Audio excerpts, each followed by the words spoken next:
Hello, friends.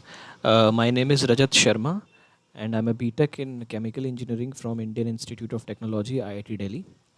And this is a part of video lecture series on physics. And today I'll be teaching alternating current, a very, very important topic from the point of view of competitions and from the point of view of board examination. So let's start without wasting much time. Today I'll be giving you a very brief idea of what alternating means. Okay, so let's start. Alternating current. So the first idea is what alternating means. So alternating means any quantity that changes direction. Okay, this is a very, very important point. Any quantity that changes direction is known as an alternating quantity. So I can use alternating term for any quantity. I can say alternating, let us say acceleration. I can say alternating speed, anything. Alternating current, alternating voltage. Okay, so anything, alternating force, any quantity. So any quantity that changes direction is known as an alternating quantity. So let me take an example. Suppose there is a function whose value is 0 at t is equal to 0. Then it reaches a maximum value at some time t naught. Then after time t double naught, the value comes back to 0. Then after t triple naught, the value again reaches maximum. Now interestingly, this quantity, this function f is non-alternating. And the reason is pretty obvious, as you might have guessed, that the function is not changing direction. The function is not changing direction. Function value is fluctuating. Okay? But the direction is not changing. Very obvious. If you see, if I draw a circuit to make it more clear to you, suppose this is a resistor, this is a battery, R, V, and what is actually happening is that, let me just take a rough estimation, T and I. Let us say that T is equal to 0, current is 0. After, let us say 1 second, the current is 1 ampere.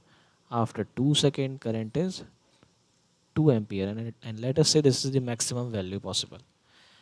After that, what is happening is, if you see the graph, it was like this, maximum, then coming back to 0. 0, max, 0, max.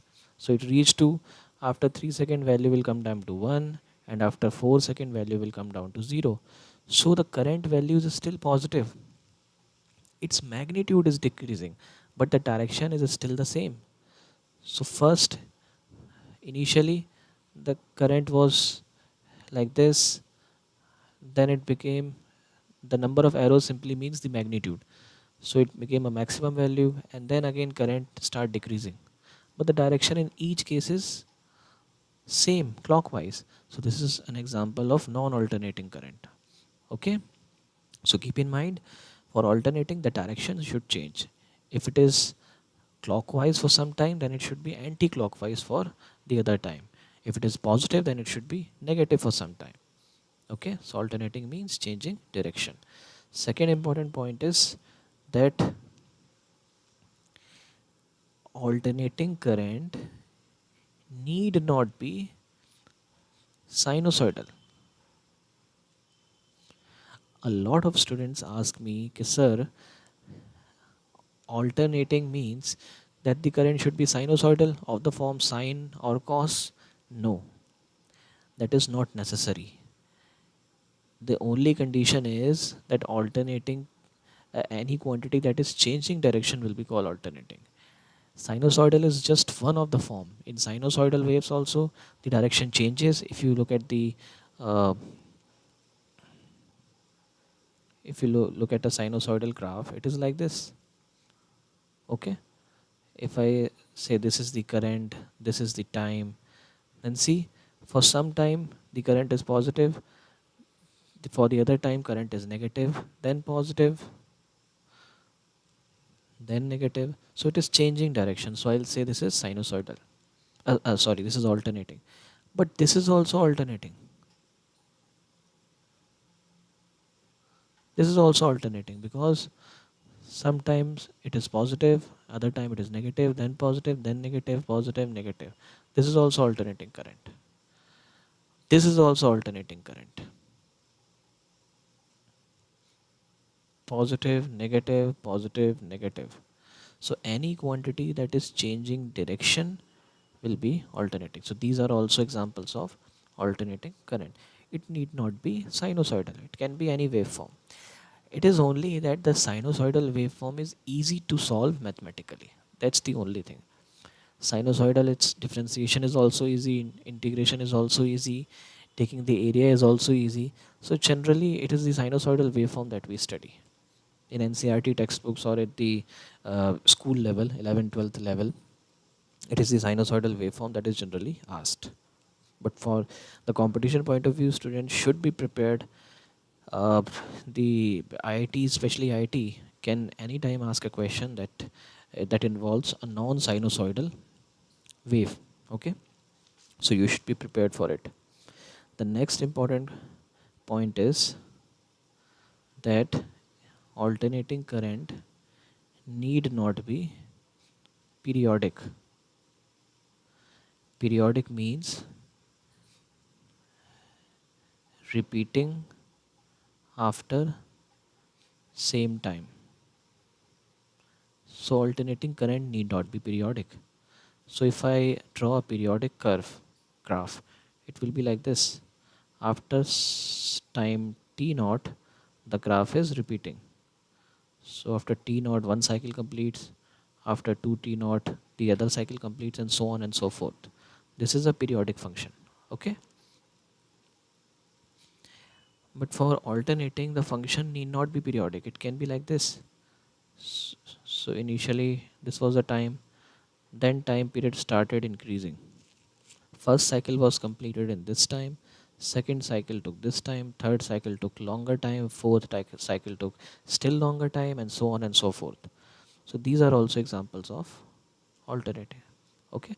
So right now I'm just trying to clarify some of the confusions that students carry regarding alternating current. So these are all the points.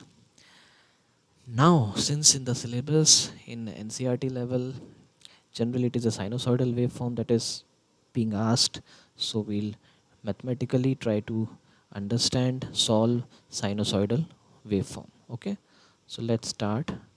Sinusoidal, what does it mean? Sine like waveform. Okay, sinusoidal waveform, sine like waveform. So so basically it means that the voltage is fluctuating. If you draw the graph of voltage with respect to time, you will get a sine curve. Okay, so voltage, sinusoidal voltage is represented like this. Now let me just define these symbols and we'll end here.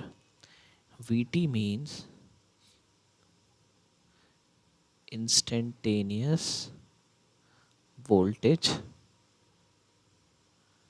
at any general time. Okay, this is the instantaneous value. Vm is the maximum value of voltage. It is also known as the peak value of voltage, or we also use the term amplitude for Vm. Okay, omega is the angular frequency. So angular frequency tells us at what